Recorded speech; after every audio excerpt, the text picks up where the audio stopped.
때에 맞추라 라고 하는 제목을 가지고 서로 은혜를 나누기를 원합니다. 사람들이 마지막 이제 죽음을 맞이할 때 운명하기 직전에 어떤 생각들을 하고 있을까? 여러분들 생각해 보셨습니까? 죽어보지 아니한 사람이 어떻게 그것을 알겠습니까?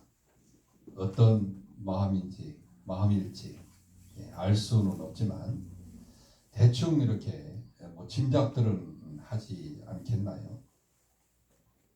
그럼 예수님은 이제 십자가를 지시기 전이니까 무슨 생각을 하고 계셨을까라고 하는 거죠. 십자가를 향해서 올라가시는 예수님은 마지막 일정으로 예루살렘에 입성을 하셨습니다.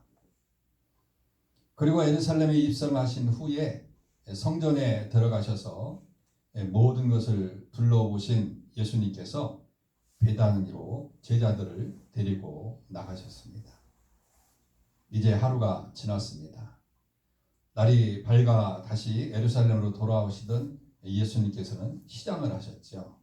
마침 멀리 보니까 나무가 잎사귀가 무성한 무화과 나무가 보였기에 혹시 그 나무 안에 무엇이라도 있을까 그렇게 하셨지만 잎사귀 외에는 아무것도 없었습니다.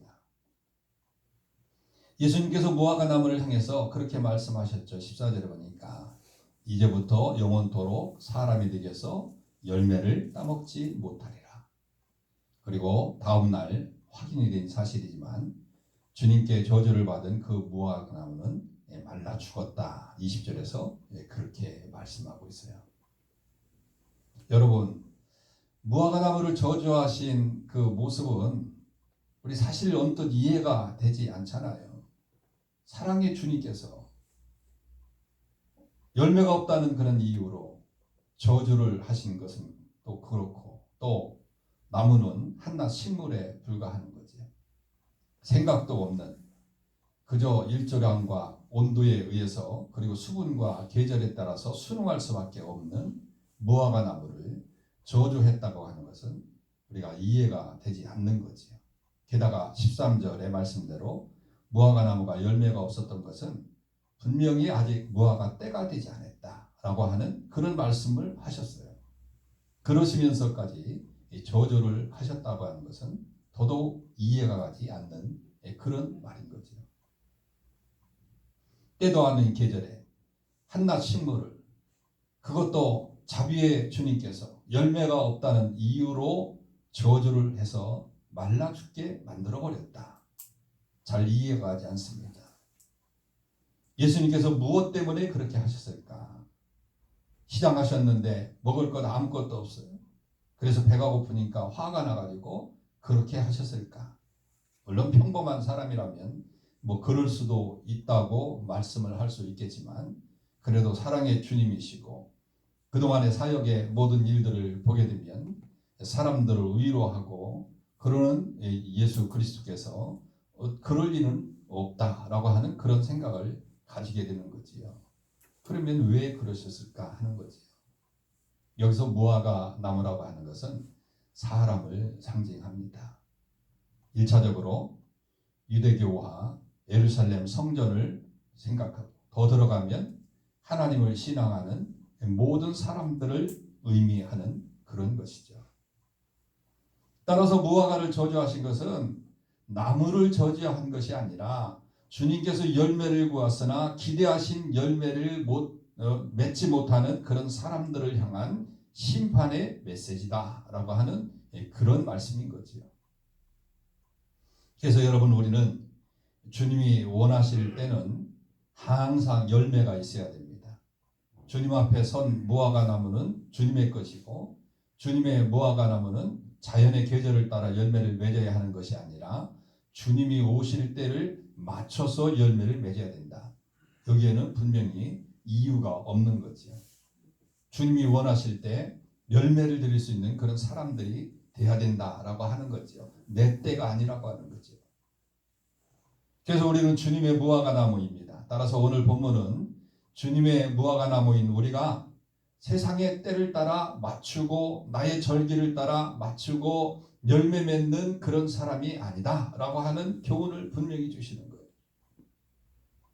그러니 원하시는 열매가 무엇이든 오직 이 주님의 시간에 맞춰서 꽃을 피워야 되고 열매를 맺어 준비하고 있다가 주님이 원하실 때 그 열매를 내어놓을 수 있는 그런 사람들이 되어야 된다라고 하는 거지요. 때가 아닐지라도 주님께서 원하는 시간에 열매가 항상 맺혀져 있어야 된다라고 하는 거지요. 그때가 언제일까? 그때는 다른 것이 아닙니다. 주님께서 정하시는 때, 하나님의 때인 것이죠. 내 생각에는 지금 아니겠지. 그렇게 생각할 수도 있어요. 지금 아니, 어쩌면 아니었으면 좋겠다. 그런 바람을 가지고 있겠지만 그때는 사실 지금이라고 하는 거지요. 지금 원하시면 지금 열매를 내어놓을 수 있는 항상 지금이라고 하는 시간을 준비하고 있어야 된다라고 하는 거지요.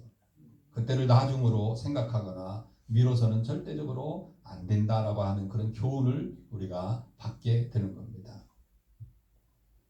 예수님께서는 한 부자를 예로 들었지 않습니까? 한 부자가 많은 재산을 가지고 내가 내 영혼에게 이르되 영혼아 여러 해 쓸 물건을 많이 쌓아두었으니 평안히 쉬고 먹고 마시고 즐거워하자라고 그렇게 말했어요.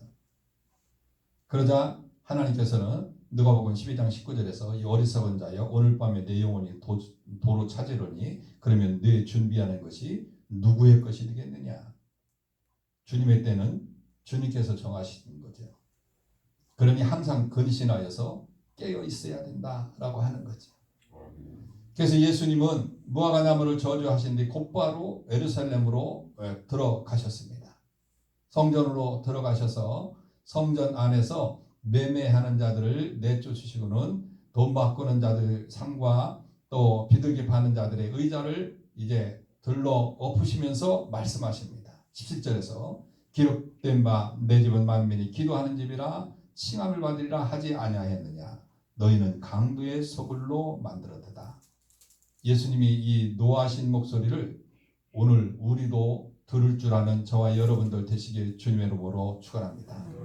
그리고 돌이켜 우리가 있어야 할 그런 자리들을 이제 그 자리에 서서 정말 기도의 자리 그리고 헌신의 자리 주님께서 지금 원하시는 그런 자리에 서서 주님 앞에 영광 돌리며 사는 저와 여러분들 되시길 주님의 이름으로 축원합니다. 이 새벽뿐만 아니라 온종일 이제 살아가는 그런 삶 속에서 지금 순간순간마다 주님의 고난을 생각하면서 기도하는 마음으로 드리고 그리고 어떻게 하면 내가 하나님 앞에 영광 돌리며 살겠는가라고 하는 그런 생각을 가지고 살아서 참으로 복된 하루가 되시길 주님의 이름으로 축원합니다. 다 같이 말씀을 생각하면서 기도하기를 원합니다.